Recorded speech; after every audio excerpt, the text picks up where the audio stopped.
The morning of July 23rd begins quietly in South Boston.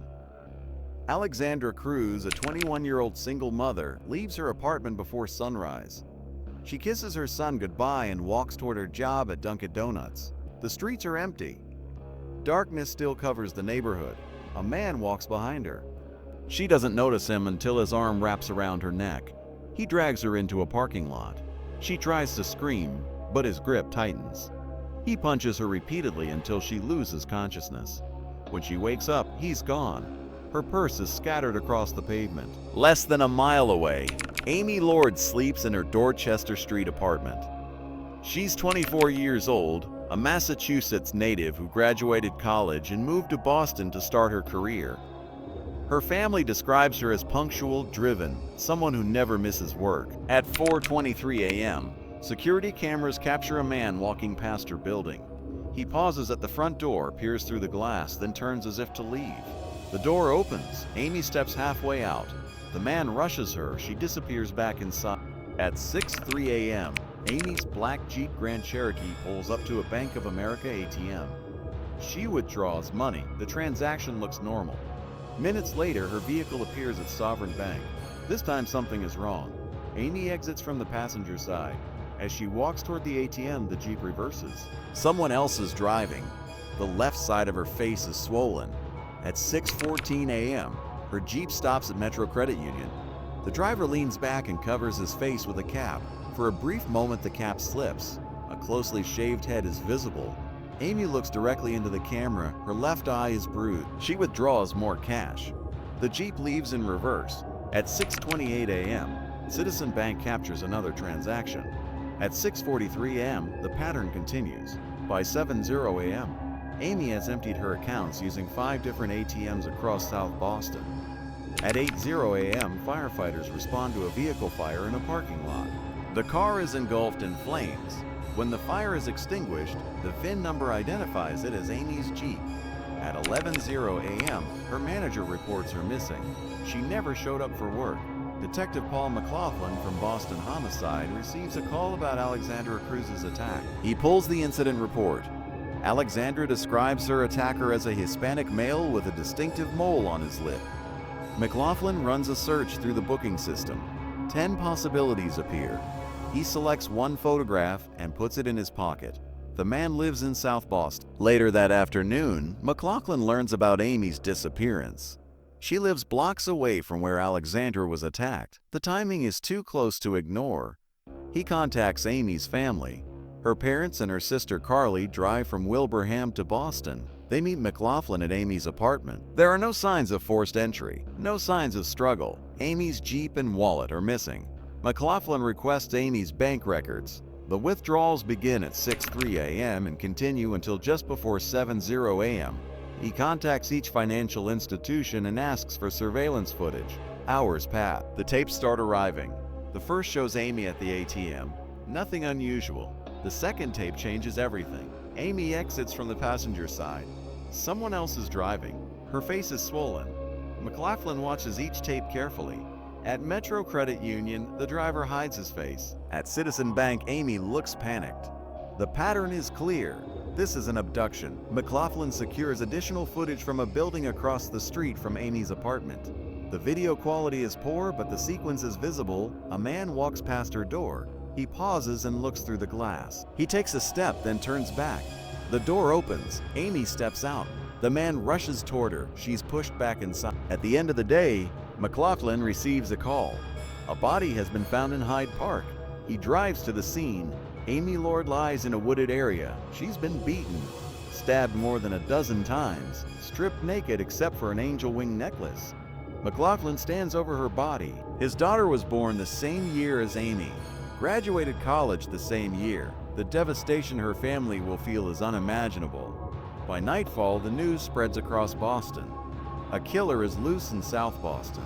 Police warn women to stay inside or walk in pairs. Kayleigh Ballantyne, a 21-year-old from Maine, has been working late in Cambridge. She's unaware of the panic spreading through her neighborhood. She takes the T to Broadway. From there, she walks less than a mile to her Gate Street apartment. At 11:45 p.m., she's only a block away. She makes it home. But somewhere between the building entrance and her apartment door, she's attacked. Her roommate opens the door. Blood is everywhere. Kayleigh is on the floor, barely alive. McLaughlin and Detective Bobby Flynn are processing Amy's apartment when the call comes in. A woman has been stabbed on Gate Street. The location is 500 yards away. They look at each other. Not again. In Maine, Kayleigh's mother Kim wakes up to a call from a 617 number. It's Detective Flynn.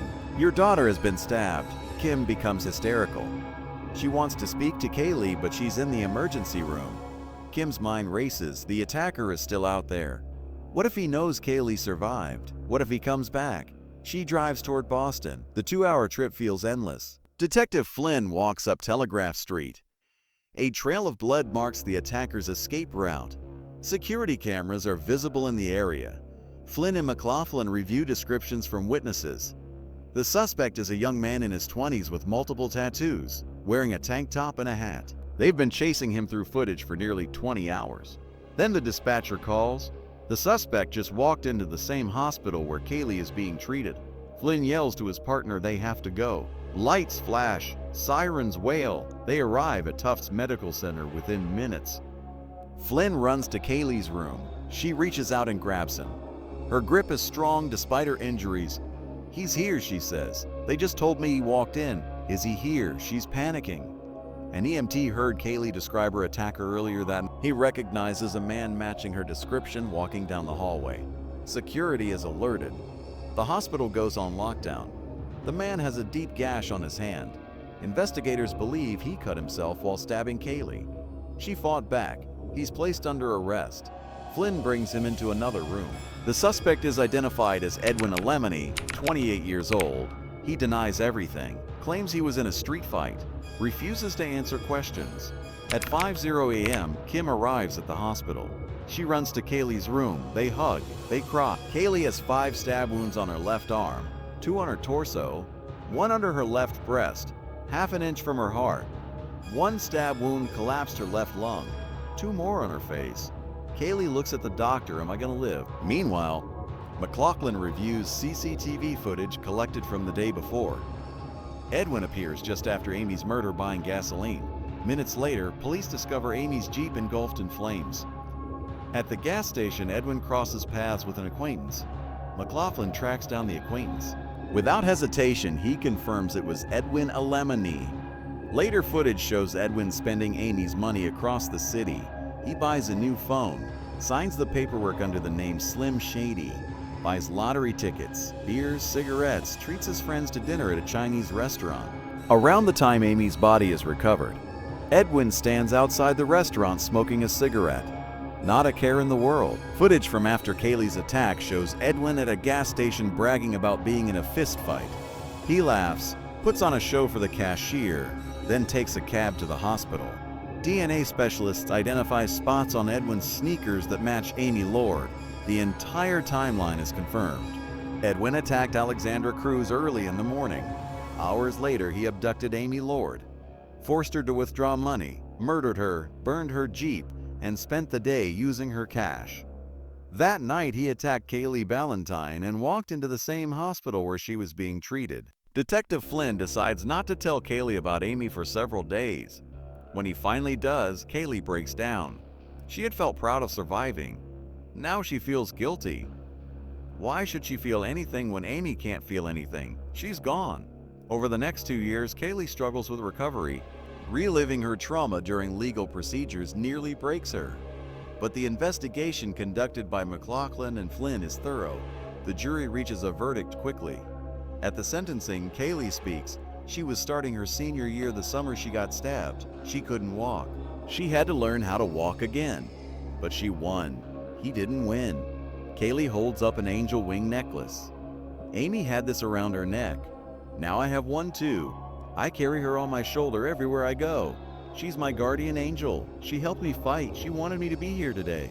I speak not only for myself, but for her too. Edwin receives 2 life sentences. Over the next few years, life returns to some version of normal. Kayleigh finishes her studies. Alexandra finds her footing again. McLaughlin is promoted to head detective. Flynn retires from the force. A strange bond unites all of them. About a year and a half later, Kayleigh calls Flynn. She tells him she's thinking of writing to Edwin. Flynn goes silent. In his mind, he's saying, "Kayleigh, what are you doing? Stay away from that. Nothing good will come out of it." But that's him talking. That's not Kayleigh.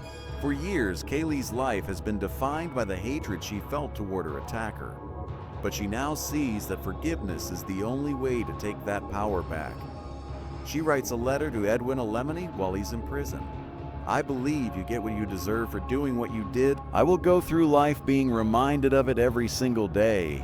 But knowing that I have forgiven you, Edwin, is what will allow me to move on with peace and fulfillment, knowing I've healed all that is in my control. Knowing that I have forgiven the man that once caused me so much pain also caused me to be thankful every second of every day. I pride myself in standing for what's right, and hate isn't right."